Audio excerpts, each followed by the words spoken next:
Okay, so the context for today, I just wanted to explain quickly about why we chose this topic for today's webinar to look at the context for a minute or two. So when we are selecting topics for our webinars in the HR service, we primarily take guidance from our casework. So we look at trending topics, we look at what's being asked of us regularly. So over the last year, we've seen a big increase in questions relating to the types of contracts that organisations are offering to paid staff. And why is this topic important? So there can be lots of grey areas when establishing what kind of contract is most suited to the role that you're hiring for. For example, you might want to hire someone for 3 months to work on a specific project, so you advertise for a freelancer. However, the way in which you're asking them to work means that it isn't a true freelance contract. Now, that could be that you are asking them to work in a specific location. You're asking them or providing a list of instructions, which means they don't have as much autonomy as what a true freelancer would have. But I'll explain all of those in more detail as we go along. So the first section that we're going to look at is defining the differences. Now, here we're going to look at each of the employment statuses. I'm going to define each of them, and I'm going to provide an example of the same job role. We're going to use the example of a drama teacher. We're going to use the same example, but in each of the different statuses so that you can see what the difference is.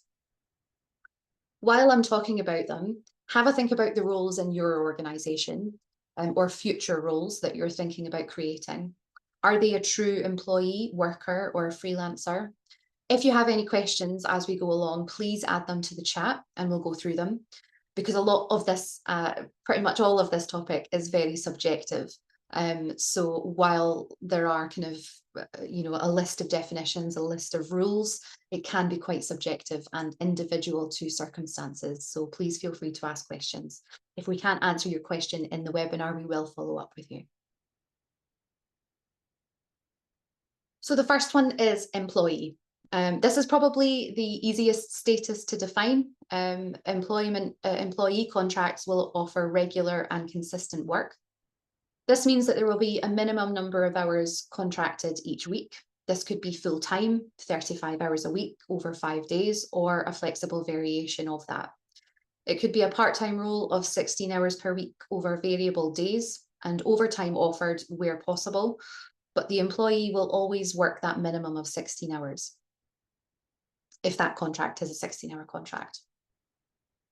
If the role requires it, equipment will be provided by the employer. So this could be a laptop or a car if there's lots of travel involved, although that's more likely in the private sector. Employees will have a place of work, though this is becoming much more fluid these days, with hybrid work and home working becoming so much more common. Generally, though, employees will still be subject to hybrid working policies, which details when these arrangements are appropriate. So employees are having much more freedom to work where they want to with hybrid working policies, but they do have to adhere to those policies. Employees are expected to work their contracted hours consistently unless they're unwell or on holiday or on parental leave. The exception is where a part-time employee is offered overtime. So flexibility is required from employees, but they're not required to accept overtime if they have a good reason. Generally, we know that toil will be offered, time off in lieu will be offered rather than paid overtime in the sector. As mentioned before, employees are subject to the employer's policies and procedures. They must be aware of and adhere to the code of conduct, annual leave and absence procedures, and hybrid working policies. So to bring this to life a little bit further, we're going to talk about the drama teacher. As an employee, the drama teacher in the sector could be on a 28-hour contract for 2 years, traveling around a local authority, going into schools on behalf of a charity. They're reimbursed for their travel and they get an annual leave each year, and they have a budget to spend on materials to help with the classes. The organisation have organised all of the locations and instructed the teacher where and when each session is. So you'll notice there that there's a lot less autonomy. They've been told where all of the schools are, what the program is. They're provided with a budget. They have annual leave, access to all of the statutory rights, and that makes them an employee. The second one is worker, and this is probably the most complex one to define, along with freelance. A worker is generally in a more casual role without consistent or a minimum number of hours each week. 0 hours, casual, and term time contracts all fall under the worker status. In the voluntary sector, this could be roles including play workers in an after school club or relief staff in the health and social care role. One example that we've seen in the HR service has been staff hired temporarily each year to be ushers for a travelling cinema. They are hired for a few hours every few months, so their hours are irregular and inconsistent to complete a specific piece of work. So because they're not, the place doesn't exist at all times throughout the year, they travel. They hire groups of people for short periods of time, and that concludes that they are workers. Our drama teacher here, as a worker, could be hired by an organisation for term time lessons. The hours are inconsistent as there is a bank of teachers and work is offered to everyone, and teachers sign up to whichever lessons they choose.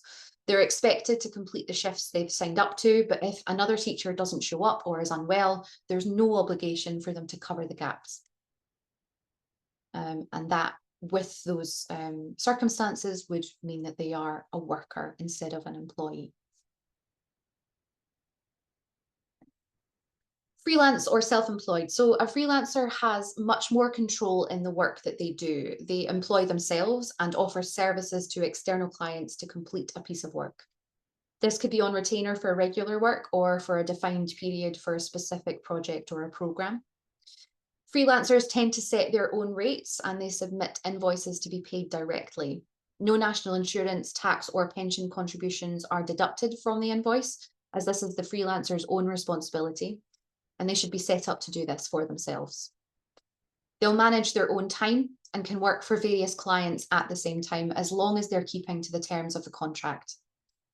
They could also agree with an organisation to complete their work in a certain location. Generally, they can send a substitute to complete the work on their behalf, though we recognise realistically that this isn't typical in the sector.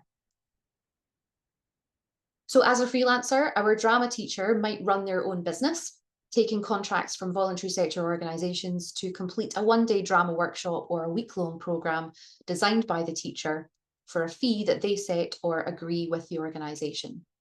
They invoice the organisation each month, and they deal with their own tax and national insurance contributions. So that's your kind of three main statuses for employment, but I also wanted to talk about volunteers. So volunteering is a type of work. It is worth mentioning briefly during this webinar. So it isn't paid work. So volunteers don't have the same rights as employees, workers, or freelancers, but they do have some rights. First, they should be given a volunteer agreement that details what their responsibilities are, what's expected of them, and what they can expect from the organisation. So there should be always some kind of value in return for the volunteer, maybe in the form of job experience or work experience for a future career, or learning a new skill. They also have a right to be reimbursed for any out-of-pocket expenses, including lunch and travel. Volunteers are also protected under the Health and Safety at Work Act 1974, and they have the same protections against harassment and bullying. Volunteers should never do the same work that would ordinarily be paid. For example, if there is a team of paid befrienders in an organisation, volunteers should not undertake the same roles and responsibilities. For example, dealing with safeguarding issues directly or reporting, as it may mean that they aren't true volunteers. Having a volunteer handbook and induction can be a great way to establish boundaries and expectations that keep the relationship appropriate. This time, our drama teacher may be retired and looking to fill their time by taking on some volunteer work. They spend a couple of hours in the evening every couple of weeks working with service users of an age-related organisation. They're not responsible for the health and safety of the service users, as there's always employees available to support. The teacher is reimbursed for the cost of their travel to the location, and they're never expected to take on any further responsibilities or complete more hours than agreed. So a brief overview really of all of the employment statuses, and before I move on to talk about statutory rights in more detail, I just want to check in to see if there are any questions that I'm missing, or if anyone wants to unmute and ask anything.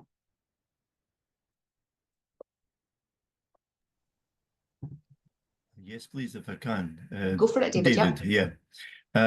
One of the situations we have is where we have fixed term contracts. Mhm. Because our organisation with the local authority now has a procurement, a tendering arrangement in order to provide the service. And within it, our decision was to have a fixed term contract. Although it's a 6-year contract, we looked at it as a 3-year fixed term arrangement because we were never quite sure with local authorities whether funding's going to be around at any particular time. Yeah. And so we did that. I suppose the issue for us is once the 3-year fixed term contract is up, are there particular rules thereafter? Because if you want to go into a 4th year, for example, additional year or additional 2-year, are there particular rules there that we've got to be aware of and to ensure that we don't get ourselves into difficulty? Yeah, sure. That's a good question, David. Yeah, I think it's a reasonable thing to do. Really what you're thinking about here is the qualifying periods for the statutory rights Yes, and things that the employees will have. that's So right. Yes. with fixed term, if they have a 3-year fixed term contract, the qualifying period for things like being able to claim unfair dismissal and these sorts of things, there's a 2-year qualifying period for that. So really the length of service that these employees will have after 3 years, they will essentially have all the same rights as a permanent employee. And so when you're looking to renew that fixed term contract, you can do that because you have funding for a limited period of time. That funding is a 6-year period. And so it's appropriate to offer a fixed term contract so that the employees that you have are aware there is a limit to this. If you think that there is an opportunity that the funding will be increased further, or there will be a possibility that those employees will be able to continue to be employed by you past those 6 years, you can state that to say this contract may be subject to extension if funding allows, and it can remain a fixed term contract. However, there is a stipulation in the law that would sort of limit fixed term contracts to 4 years. But if there is a good reason why it would extend past 4 years, like limited funding, it can remain a fixed term contract. But for all intents and purposes, the people that have those contracts have all the same statutory rights as a permanent employee, and it just the one difference is that they have a limit to when their contract is due to end. So there's nothing that you need to specifically do, but just be clear with everyone that is on that contract that there is an end point, and whether or not there is a potential for that to be extended past those 6 years or the 3 years, whatever you're looking towards. Does that help, David? Yes, just so I can just clarify in my head Yeah. what you were saying there. Yeah. So we have a 3-year contract at the moment. I could extend it for a further 3 if I so wish to make it end at the 6th year period. Yes. Because you mentioned 4 years, it wouldn't be a 3-year then adding on a 1 year, a 1 year. No. We can fix it then for a further 3. Yes, you can fix it for a further 3. You have that legitimate reason as to why the fixed contract is going past those 4 years, because there's limited funding. So that's it's this it's just one of those numbers that's on the HMRC website. Caroline, Amy, do you want to add anything to that before we move on? I was just going to add about the entitlement to redundancy. So because the person will have had over 2 years service with you at the end of their 6-year period, they'll be entitled to a redundancy consultation and redundancy pay, and also you should do your best to try and find them other employment within your organisation if you can. If there's any other jobs available, then they would, as part of the consultation, they should really be given the opportunity to apply for that job. I suppose one of the difficulties in relation to the last part of that is we are such a small staff group. So once your contract's finished, it's finished. Yeah. You have no other service you can provide. I think the point you make is to try and help people find a job in another service, maybe similar to the one that you've got. I think the other point you're making is that we are required as an organisation to have funding aside for the likelihood of redundancy.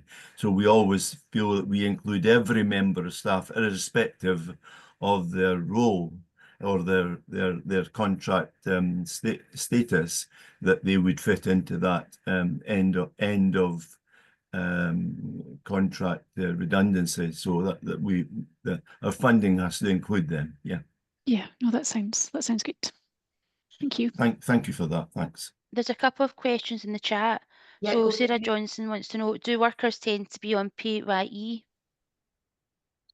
Yes. So yeah, the only situation where they would not be is if they're a freelancer. So the tax responsibilities and national insurance are still covered under workers. And a second question, are we obligated to have voluntary agreements? I need to double check the legality of it. Caroline, if it's on the top of your head, let me know. Legally obligated, I want to say no, but it's the best, it's kind of best practice to make sure that you have an agreement to say this is what's expected of you, and this is what you can expect from us. But Caroline, tell me if I'm wrong. No, I totally agree. So yeah, it's good practice. So it's not a legal requirement, but it is good practice. So that's one of the things that will protect you from the volunteer possibly claiming that they're an employee and should be getting paid for their work. So the volunteer agreement, it doesn't have to be complicated at all, but it just sets out that what the role is. So you don't call it a job, you call it a role. What they're doing, you don't make any requirements of the person. It's just quite a simple document that explains what the role is and what you expect from them, but without putting in place any set hours or times. Without making it sound like a job. Excellent, thanks, Caroline. Amy, any other questions? No, not Cool. For now, no. Lovely, thanks, Amy. Okay, so now we have kind of briefly gone through all of the definitions of what the employment statuses are. I'm going to just summarise the statutory rights for each of the statuses. So you'll see the table there, and I've ticked the boxes of what each status is entitled to. You'll see here in the worker column, the second column in, that it says that they are not entitled to sick pay or parental leave and pay. This isn't strictly true. It's more accurate to say that they may be entitled. So with sick pay, it all comes down to the qualifying period. So SSP, or statutory sick pay, is paid from the 4th day of absence. And so when a worker has irregular hours and may not be working 4 days within a week or kind of a calendar period, it is unlikely that they would qualify for a statutory sick pay payment. Of course, organisations have the option of providing contractual sick pay from the first day of absence or a qualifying period, regardless of their working pattern. This can also include contractual parental leave, so maternity, paternity, adoption leave, over and above their statutory rights if none are available. So I also didn't mean to skip there, go back. So I also wanted to briefly mention Fair Work here. So many, if not all of you, will be familiar with the Fair Work Convention and how it can help to ensure that all workers, regardless of their status, have a good experience. So aside from these statutory rights which are listed in the table, there are lots of things that employers can do to support staff.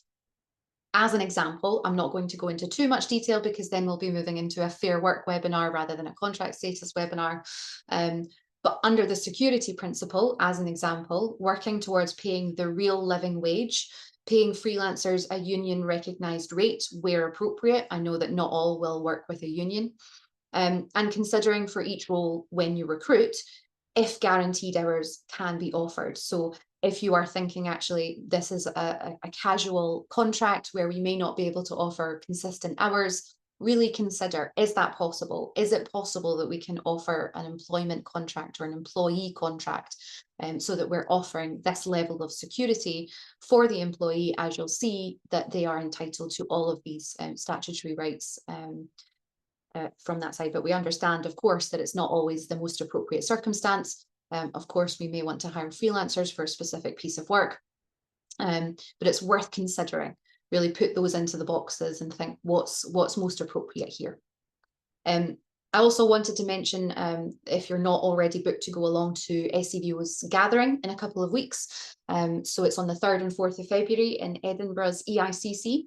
And there are lots and lots of things going on over those couple of days, but the HR service are also facilitating a couple of events, which we're really excited about. Only one of the events is actually still available to book. The one that we have about the Employment Rights Bill, where we have a couple of employment lawyers coming along to talk to us about that, is now fully booked, unfortunately, but we still do have spaces available for our in-person event on Fair Work. So we have a speaker coming along from the Fair Work Convention. They'll be talking about next steps in relation to fair work and what's coming next. You know, I think it's going to be a really good session. There are still places available. So please do, we'll put a link in the chat and follow up with you via email as to when that event is and a link to book it.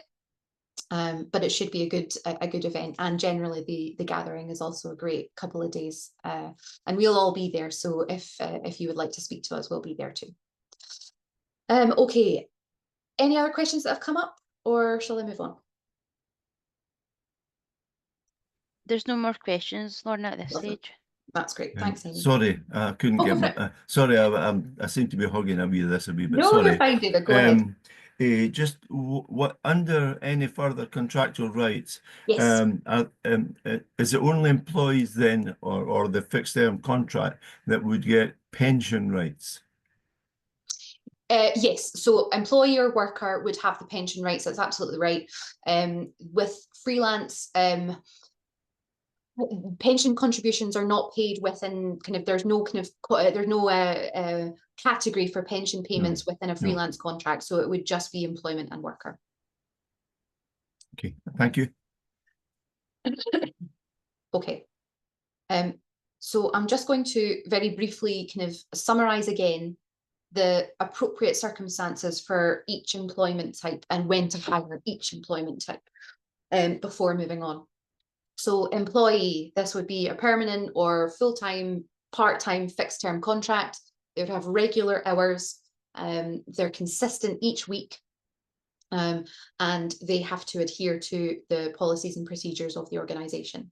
A worker is a seasonal job. It has irregular hours. They're providing a service, but there's less autonomy because they're still being told, you know, what they have to do and when they have to do it, where they have to do it.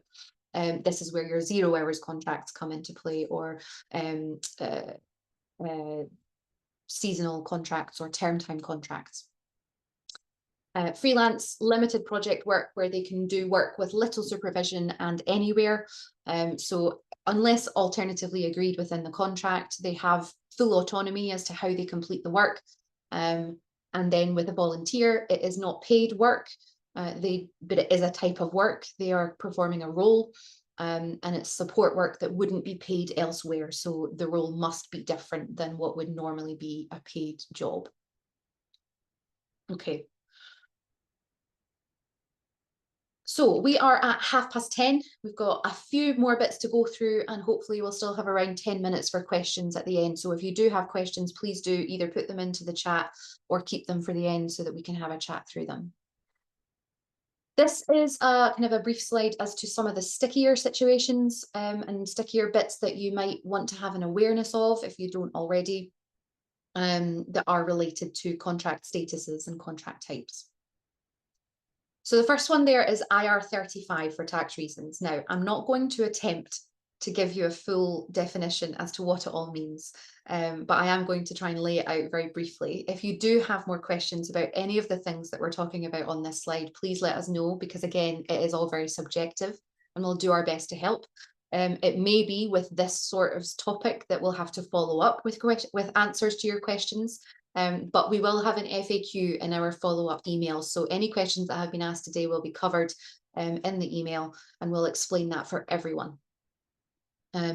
So IR35. So this is a thing that prevents tax avoidance by individuals who supply their services to clients via an intermediary. So that would be a limited company, their own company that they've created, but who would be an employee if the intermediary was not used. So ordinarily they would be an employee, but they're hired as a freelancer.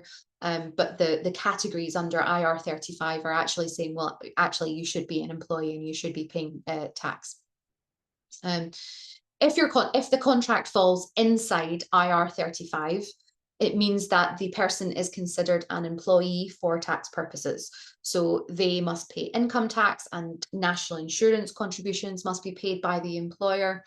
But if the contract is outside IR35, then they are considered to be a genuine, true freelancer. Now, again, that's not the easiest thing in the world to define. What is inside and what is outside IR35, but it's a thing. It's a good thing to be aware of, and if you want more information, then we can provide a few links and we can talk to you about it if you have concerns. If you are ever not sure of what the status is of an existing colleague, or you want to consider the status of a new colleague, the HMRC Check Employment Status for Tax tool is helpful. I've heard of a couple of times where it sometimes gives a cannot be identified outcome, which is frustrating, but generally it is a helpful tool to use. It asks lots of questions about the circumstances of how this person works, and it then gives an outcome of, we think this person is an employee or a freelance, and it can help make things clearer. I have included 0 hours contracts here, mainly to address their reputation for being controversial. So going back to fair work, 0 hours contracts offer the least amount of security for workers, and potentially, if the working arrangements aren't right for the individual, can negatively impact their well-being with no guarantee of work. I'm about to talk about the Employment Rights Bill, but one of the proposals for the Employment Rights Bill is to ban this type of contract where it is exploitative. There are, of course, some situations where 0 hours contracts are appropriate and the right thing for the individual, but it's worth mentioning here that there are also lots of downsides. Finally, it's really important that it's made clear what the employment status is. Someone could dispute their employment status because they've been denied a statutory right that they thought was available to them, or a freelancer has acted as more of an employee or worker and so disputes the arrangement. A volunteer could think that they should be employed, or they may actually be doing the same work that someone else would be paid for. So it's vital that the working relationship and legal boundaries are adhered to. And this is why, as we said before, that having a volunteer agreement is a good thing, so that the working relationship is very clear and the boundaries are obvious. Okay, any questions relating to this section?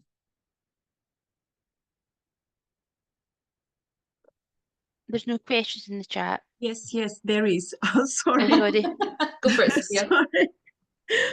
Sorry. This is exactly what's happening to me. Mm-hmm.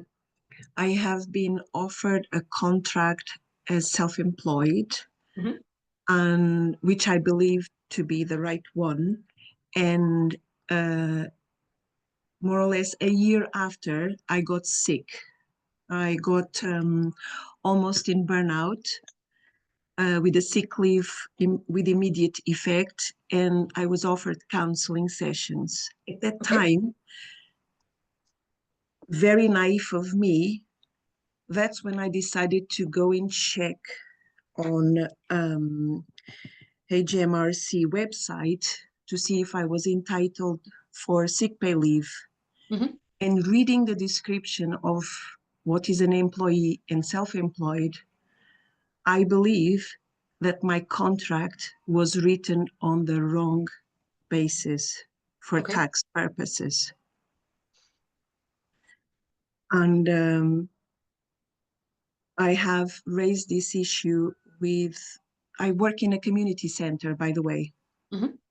So I have raised this issue with my manager and then with also Aberdeen City Council community officers, one of the community officers.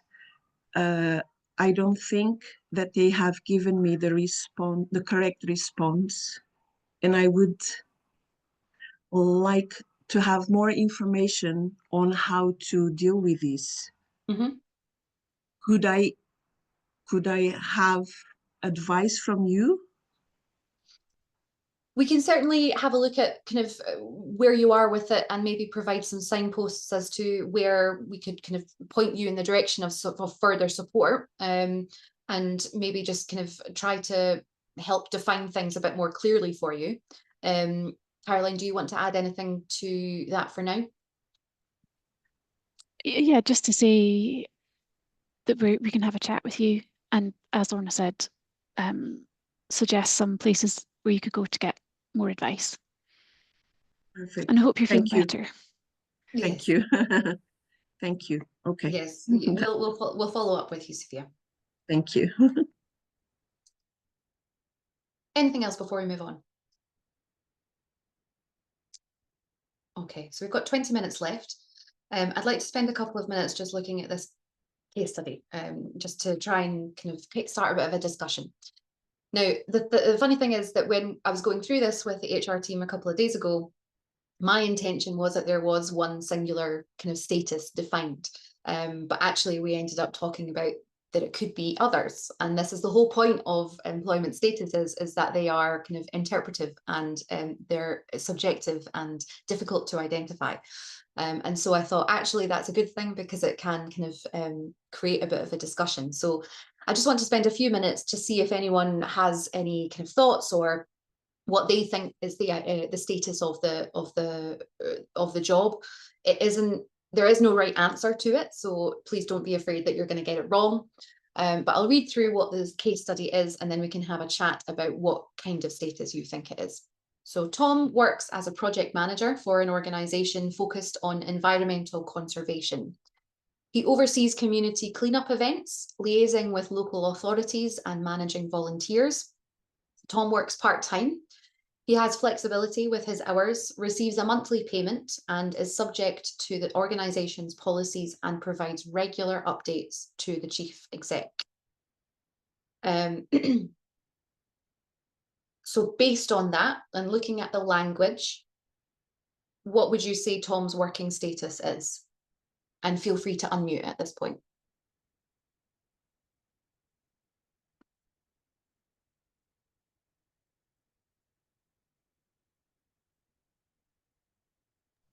Or do you have, sorry, go ahead. It's really, really difficult because working part-time, yeah, it's not the base of to decide on your contract status.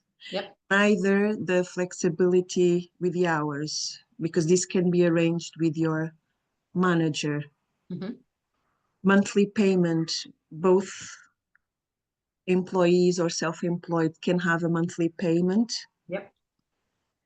A self-employed would have to be subject to the organization's policies. So does the employee.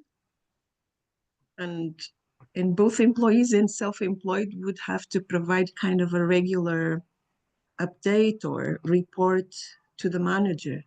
So it's really difficult. And you're exactly right. There is, as I said, there's no right answer to this. And it's up for interpretation. You know, receives a monthly payment. It's not clear. Is it a payment that they have a payslip for? Do they submit an invoice? But they get a payment every month. Subject to the organization's policies. So I think it's something that we should pick up with Sarah, and Well, we should just email back and just say. Yeah, it's me. I was just going to say that Yeah, I was just going to say that I almost do this exact job, Okay. and I'm a freelance contractor, and it's really funny because I've actually just written in the chat to ask what you thought my employment status should be, just because I sometimes wonder if charities start out putting you on a freelance contract because they don't know what else to do. Yeah. Because they know there's funding for 1 year, so right, let's do that. Let's do this for a year, and then it kind of rolls on, and the funding continues, and it rolls on and on and on, and it's fine until you end up with someone like me who kind of needs a mortgage. Yeah. You know, so Should we put back initially to say that? is it worth me looking into having a discussion about my employment status, if it is like this one that's, you know, it could be anything. Yeah. Well, do you know, the purpose was not to create someone's very job no, I know. and have you question it. So apologies for that. But I think probably a good thing that it's come up for you to actually be like, okay, I should check this. But yeah, I think it's absolutely the points that I've had before about the HMRC checklist, which is really helpful. You can use that as a tool for yourself to check your own status, or employers can check for any roles that they're hiring for. And yeah, I would absolutely just suggest having a discussion with whoever manages manages you, to check that it is the correct status. It could be that it has evolved over time, and it's just, I think, something to check in on, because as I've said throughout this, it's subjective. And you know, it's worth checking in to see if you feel that there should be a change, to at least discuss it and see actually what's the true relationship here. Yeah, that's grand. Thank you. But yeah, it's all very subjective. Did anyone else have any differing opinions or thoughts about what this case study is saying? I'd like to know what status are subject to the organisation's policies.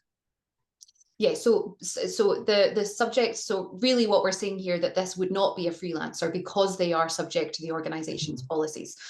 Now, when we're talking about things like a code of conduct, for example, and your expectations of professionalism and behaviour, of course, a freelancer would still fall under that, and they would be expected to you know, act professionally and you know, along with the code of conduct as to what the organisation has. But generally, when it comes to the annual leave, the sick leave, all of the policies and procedures that are for their employees, it would not include freelancers within that. Freelancers are not employees or workers of the organisation. They're not integrated with the rest of the organisation. Of course, there are different ways to achieve that, with fair work, like I've mentioned, like belonging and things like that. But with the wider policies and procedures, it would not be a freelancer. So in this specific situation, that's kind of your one key to say, actually, this is not a freelancer because they're subject to the organization's policies. Thanks. The one thing I was picking up on here about this flexibility, with his hours, and I'm kind of thinking that since COVID, employees have much greater flexibility in their working hours and with hybrid working, and are trusted to, you know, just work when suits them, as long as they do the output. And I was thinking in this particular case that the kind of work that this person's doing is going to be subject to the weather. You know, that's absolutely right. Yeah, of course.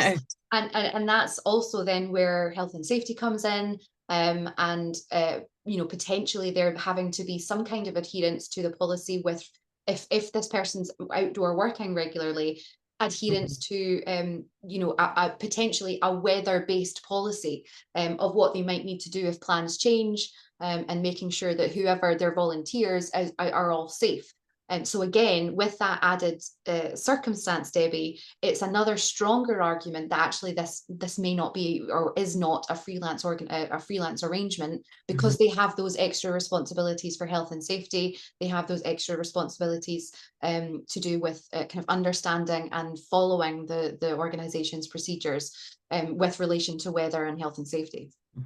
Thanks. Very good point. Any other thoughts before we move on?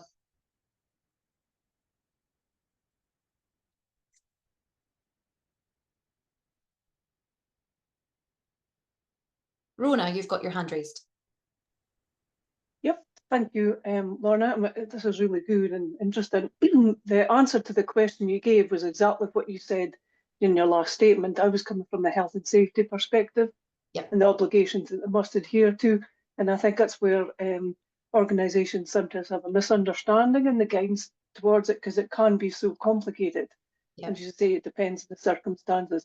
I work for a local DSI in my background, and I specialise in health and safety. So therefore, yep, I'm agreeing with everything. Yes, thank you. Good, good. I'm very glad to hear it, Rona. Any other thoughts before we go on to talk about the Employment Rights Bill? Hi, I just had a wee question in the chat, and it was around the policies as well. And just with that, some of the, I guess, more HR policies would only be subject to the employees. And then, as you said, some of the more organisational ones, like code of conduct, you would be expecting your freelancers to follow those as well. So is it useful to explicitly state that on each policy, that who the policy covers? Yeah, I think that's that's where I was coming to with freelancer agreements, or the contract that you have with the freelancer. You could state within that they would be expected to, you know, not necessarily follow the procedure specifically of a code of conduct, but they would, you know, carry themselves, behave in a certain way that is professional. Of course, I would put it into different wording so that it is, you know, more contract specific. But you can put within those contracts or agreements that they should, you know, behave in a certain way. If you're maybe then coming into the clause to say where we might end a relationship, where we might end the contract. Of course, there's no statutory right for a freelancer to have any kind of notice period unless it's in the contract. They don't have a right to claim unfair dismissal, things like that. So it's a good thing to have in a freelance contract or agreement as to what the expectations are in relation to professionalism, things that would be included in the employee's code of conduct for them to also sort of adhere to as well. But making clear that that they are not subject to the same employees' policies, but they still, you know, we're expecting you to act in a certain way. Lynn, you've got your hand raised. Hi, yes, I'd put in a question in the chat. Do you foresee that there's a potential rise in charities maybe moving towards kind of that freelance contract, just given that there's funding available, but sometimes that can be for very specific project work, and it can be quite limited in terms of timing, or it's a small pot of funding, so that maybe doesn't allow for an employee kind of sort of situation. So I just wondered if you were seeing a rise in that more freelance, because again, given the challenges of charities having significant reserves for kind of that redundancies in some way, I don't know, whether if you're putting funding bids in, sometimes we've tried to put some redundancy funding in and it's not then been covered. So I suppose it's all these kind of things where charities have to balance their books and manage all that statutory requirements. So I just wondered if there was a bit of a shift, but it's maybe circumstantial regarding what charities want to do, but I just thought I'd ask. Yeah, sure.